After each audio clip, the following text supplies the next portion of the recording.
challenge is looking toward creativity to sustain the state's water for the next 3 decades. Having the right idea could pay off for you as well. A short flight around the state could save a life. I take you up in the air to find out how some Arizona pilots are giving their time to make these deliveries. And a Ninth Circuit decision is expected to cause changes across many states, and one of those is Arizona. Cronkite News reporter Michael Gordon breaks down how that decision could affect you.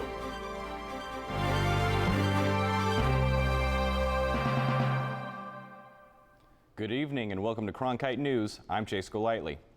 Arizona's senior Senator John McCain was back in the Valley today with big concerns on the future of our state's military families and the growing threat of ISIS overseas. McCain's warnings come as the fight intensified over the Syrian border, and Secretary of State John Kerry made an urgent plea to Turkish leaders to join an international coalition against ISIS. President Obama was briefed this afternoon, and there are continued debates about the role of the U.S. in Syrian airstrikes and what could possibly come next.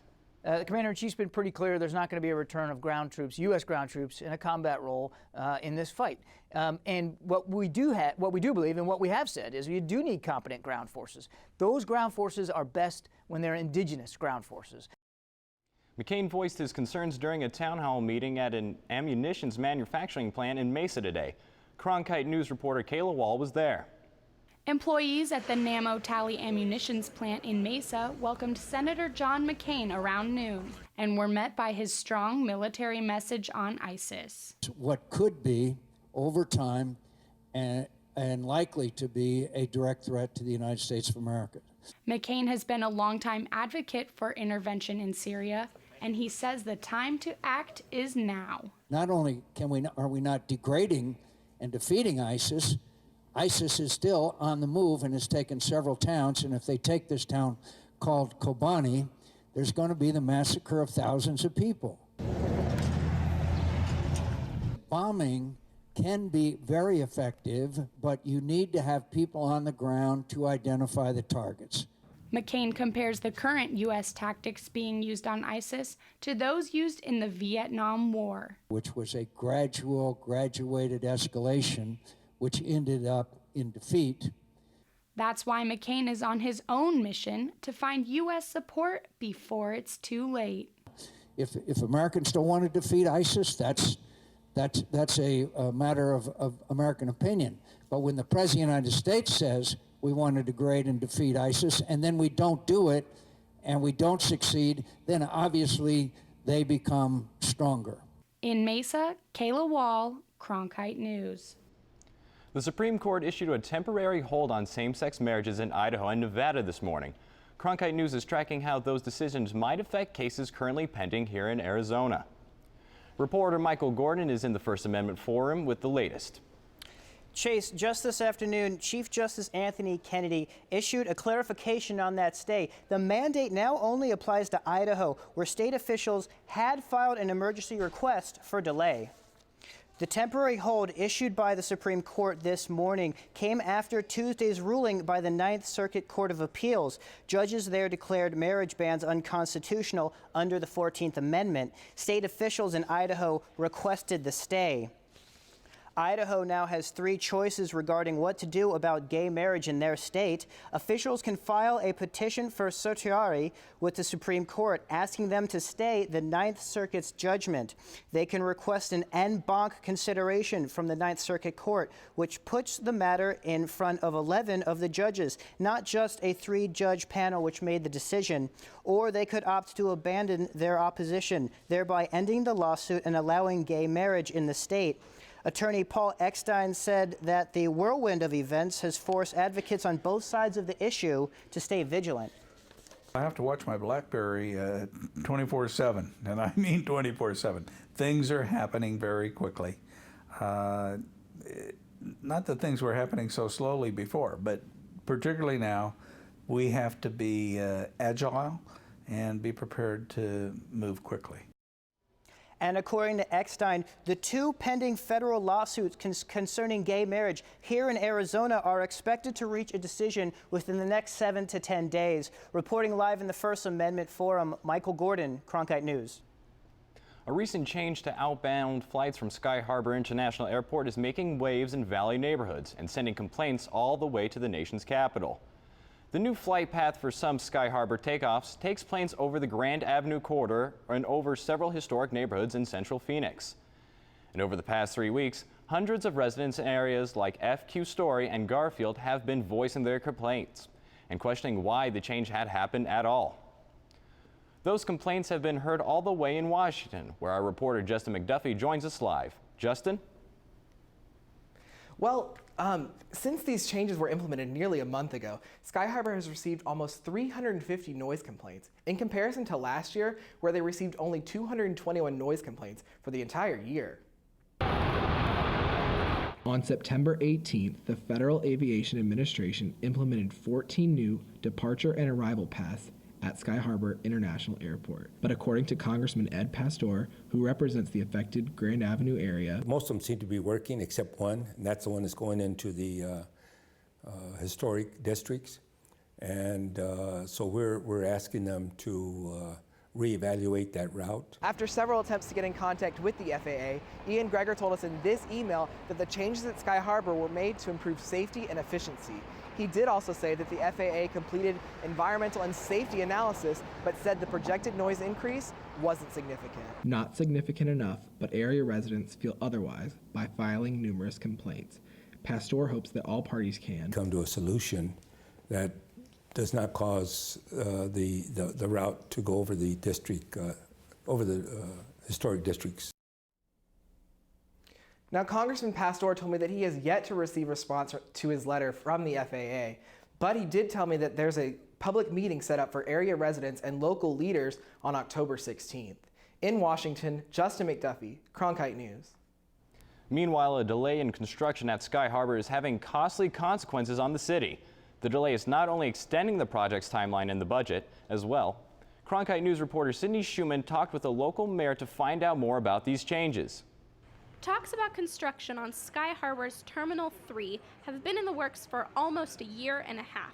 But 1 week ago, council members decided to delay that construction by 2 weeks, which will cost taxpayers an additional $1.9 million. Well, I didn't decide to delay it. I actually voted to move the project forward. The four of us did, Thelda Williams, Sal DeCiccio, Bill Gates, and myself, voted to move the project forward. 5 other members, including the mayor, voted to delay the project. The $650 million project was supposed to break ground on Monday, but Phoenix Councilman Michael Nowakowski suggested the delay, citing concern about cost and that construction would disrupt airport travel during the holidays and Super Bowl. He asked for more time to review the project. Waring thinks these concerns should have been aired a long time ago. This had already been delayed for 2 weeks prior, I believe, because the mayor said he needed a briefing. So we've had plenty of time to ask questions about this, and I think several of us were kind of taken off guard that this project would be up for delay at all. The council members will be meeting again next week, and Waring hopes the council can approve the project so construction can finally begin. You know, I don't know what's going to change the next time we meet next week. You know, are we going to have another delay? Is it going to cost another $2 million? I don't know the answer to that. In Phoenix, Sydney Schumann, Cronkite News. Today, some lawmakers are questioning international flight paths. That's right after the first person diagnosed with Ebola in the U.S. died in a Texas hospital. The death of 42-year-old Thomas Eric Duncan is continuing the conversation on whether flights should respond to the virus. U.S. Senator Ted Cruz is suggesting that flights coming from the affected nations be temporarily stopped to control the spread of the virus. I think our top priority should be protecting the health and safety of Americans. And if that means during the period of a widespread outbreak of Ebola, shutting down commercial air flight from that region, that is an option. Ebola screenings will begin at 5 major airports in the U.S. later this week, including JFK International Airport in New York. The screenings will involve administering questionnaires along with checking the temperatures and symptoms of travelers. One Arizona nonprofit takes blood donation to a new level. Flights for Life flies blood donor deliveries to hospitals all over the state. I joined one of the pilots on their quick journey to help save lives. We're on a plate run to Sholo today. Jay Olson is one of the voluntary pilots for Flights for Life. In his free time, he delivers blood wherever it's needed. We'll be flying to basically every place in the state that has a trauma center. Flights for Life has been operating in Phoenix since 1984. The nonprofit organization transports human blood 24 hours a day, 365 days a year. Last year, Flights for Life completed over 1,000 missions, delivering close to 19,000 pints of blood across Arizona. After receiving the platelets from United Blood Service, Olson takes off from Falcon Field Airport for Show Low. After a 40-minute flight, he lands, delivers the blood, then it's back to Mesa. The total round trip is only about 2 hours, a short amount of time to help save someone's life. Sue Thu with United Blood Services says that with the help of Flights for Life, it takes a fraction of the amount of time to get blood where it's needed compared to driving. Example, it would probably take United Blood Services a full day to transport blood to an outlying hospital, which is something that a Flights for Life pilot can do in about 3 hours. Gives you a good feeling to be able to do what you love to do and have it do somebody some good at the same time. That's the best feeling there is. Have fun doing it.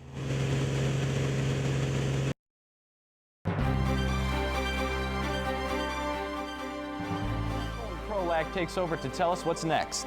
Thanks, Chase. In the face of a water shortage, one Arizona foundation is challenging people to conserve. See if you're up for the challenge.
Welcome back to Cronkite News. A new contest is challenging people to conserve water, with a chance to win $100,000.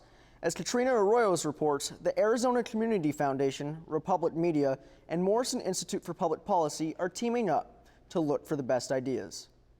The Water Consciousness Challenge is aimed to create the Arizona of tomorrow and raise awareness for water supply in Arizona. In Phoenix and the Valley, we've done a great job of managing our water and banking our water. So we have plenty of water today. But the challenge is to focus on the future. There seems to be a lot of water right now, but the Arizona Department of Water Resources say by 2030, the state will see a greater imbalance between water supply and demand if changes aren't made. For this reason, agencies say the community has to take action today to conserve water for the future, especially over the next few years as Phoenix grows in population. We are anticipating continued growth in Arizona. Groups who choose to participate in the Water Consciousness Challenge will create a strategic plan to raise public awareness of the water scarcity in Arizona's future. The winning group of the challenge will receive $100,000 to implement their idea in Maricopa County. This challenge follows a tradition of collaboration and innovation. There was a group of leaders here in Arizona who said, listen, we've got to figure out how to bring water to the valley, and we need to be really smart and innovative and creative and bold to do that. And that's what they did, and that created the Central Arizona Project and the Salt River Project. The agencies hope the ideas created through this challenge will help Arizona for the next 30 years. I'm Katrina Arroyos reporting for Cronkite News. Groups interested in participating in the challenge can register with the new Arizona Prize by December 19th. One Valley High School just elected the state's first sustainability officer. Cronkite News reporter Sierra Oshran visited the Phoenix Bioscience High School for a look at its eco-friendly plans. When you're doing a job in sustainability, you know your job is done when you're no longer needed. That's what Clarissa Smith, a senior at Phoenix's Bioscience High School, says about sustainability. The Bioscience High School incorporates sustainability into all aspects of education, and the projects they're working on are pretty high tech. In the bottom barrel, you have fish. and it's tilapia. So what tilapia does is when it poops, there's nitrogen in that poop. So you take that nitrogen and you run it through a system, and the water's gonna be pumped up here, and this tank gets filled with water. And when there's enough water, this lever gets pulled down, and the water's released. And here you're gonna have all your plants that are being fed by the nitrogen.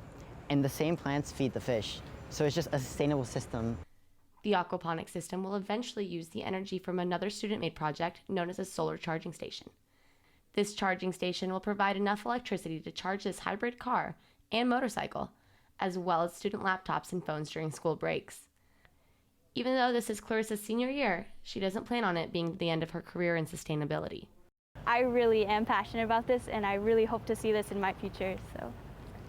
In Phoenix, Sierra Oshrin, Cronkite News. Clarissa and other students from the Bioscience High School constructed raised garden beds for the Green Apple Day of Service. The students have had difficulties getting approval by the city, but are now working with the city's green team for help. Now let's head over to L. Johns to see what's coming up. You've seen these clouds covering the valley all day. Find out if you can expect better or worse going into the weekend. And the new and improved Sun Devils Stadium needs a lot more money to get off the ground. We have updates on how Arizona State University plans to fund Sparky's new home. Brothers and sisters, can you tell me where to go? The women were breaking the glass ceiling. That just thrilled me.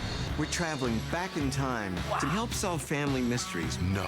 Wait, that's Amazing. a new deal for the American people. We wouldn't be who we are without them. I just gotta get on back to my home at any cost.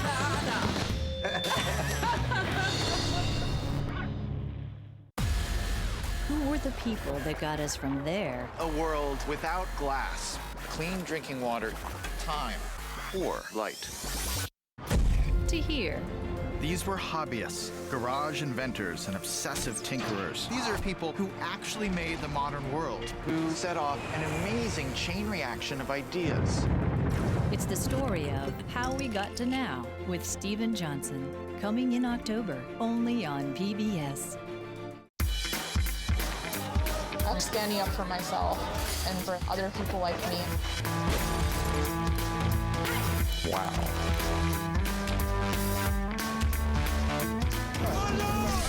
This is a bit odd. Are you okay? It's kind of insane, but in a good way.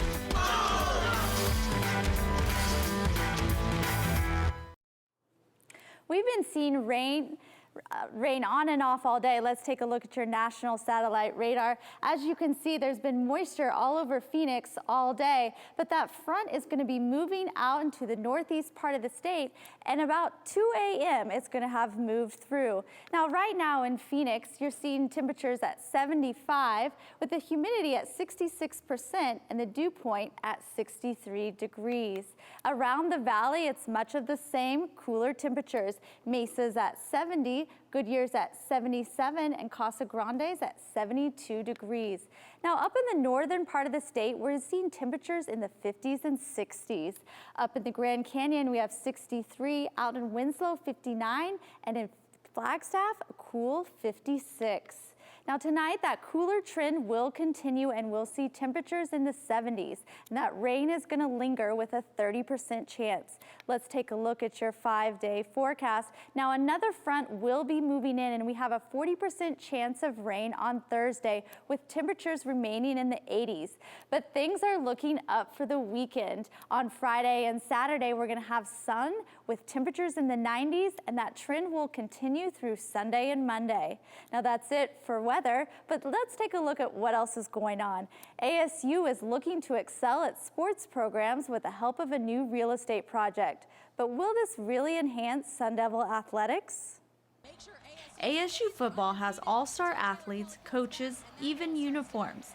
But without a modern stadium, supporters say the Sun Devils lose their competitive edge when it comes to recruiting players and fans. We need a funding source to maintain fantastic world-class athletic facilities, for Sun Devil athletics. Now, ASU's redevelopment district, designed to raise money for new athletic venues, has teamed up with Catalyst to get the ambitious real estate project underway.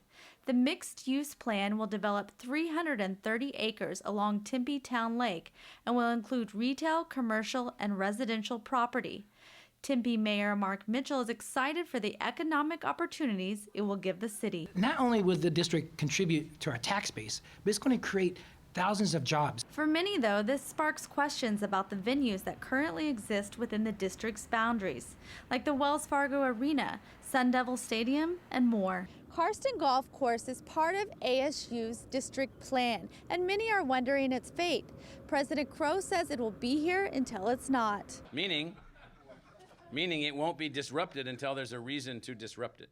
President Crow believes that this revenue stream will help Sun Devil football and ASU athletics score on the national stage. Sun Devil Stadium will not be moving locations, but will be getting a $256 million renovation, which includes adding luxury boxes and classrooms to make it usable every day of the year. Smaller schools can still pack a big punch on the football field. As Cronkite News reporter Lacey Darrow shows us, one program is scaling down their team and field to make the most of their student body. Thanks, Elle. I went to Glendale Preparatory Academy and found out how they're adjusting the classic game of football to fit a little bit better with their small school. It's a hot afternoon in Glendale, but that doesn't stop the Glendale Prep varsity football team from putting on their helmets and getting in some practice. They have a big weekend ahead. This weekend, we are traveling to Baghdad, Arizona to play the #1 team in the state. At a glance, the Glendale Prep varsity football team looks the part of a typical high school football team. But the difference, as head coach Jamie Self explains, is about 3 people. In Arizona, smaller schools like Glendale Prep and their opponent Baghdad High School play with only 8 men. This allows schools in the state who might not have the numbers to fill an entire 11-man team the opportunity to play just like a bigger school. Although the game is played the same, there are some differences between the two. The field itself is actually different. It's only 40 yards wide versus the normal 52 or 53 that an 11-man field would be. But the game doesn't slow down with a smaller field. The 8-man football, you can have a lot more big plays. There's not as many people on the field. The scoring is a lot higher than I've seen for a lot of other football teams. So they score pretty high on each other. Your typical high school football team could have as many as 150 players. Your typical 8-man team, around 30 players. But the smaller size doesn't affect the way that they feel about the game and their team. Football is something that they do and they love, and these are some of their best friends. This team is they're very much like a family. A team on the field and a family off. In Glendale, Lacey Darrow, Cronkite News. Now, I did go to the game on Friday, and despite taking a loss, the Griffins put up a great fight. Live from downtown Phoenix, Lacey Darrow, Cronkite News.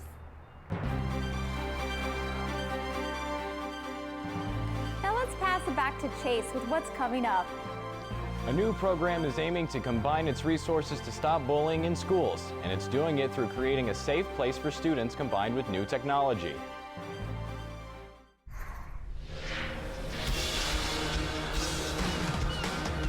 The more you know about history, the more you know about yourself. Let's turn the page. I believe that this nation should commit itself. One small step for man, one giant leap for mankind. You can almost divide American history before Robinson and after Robinson. Seeing is believing. We broke records. We broke barriers. This is incredible. Suddenly the big picture makes more sense. We have unprecedented access. Now I can trace my ancestors. Now I'm looking into their world. Now I can see where they walked.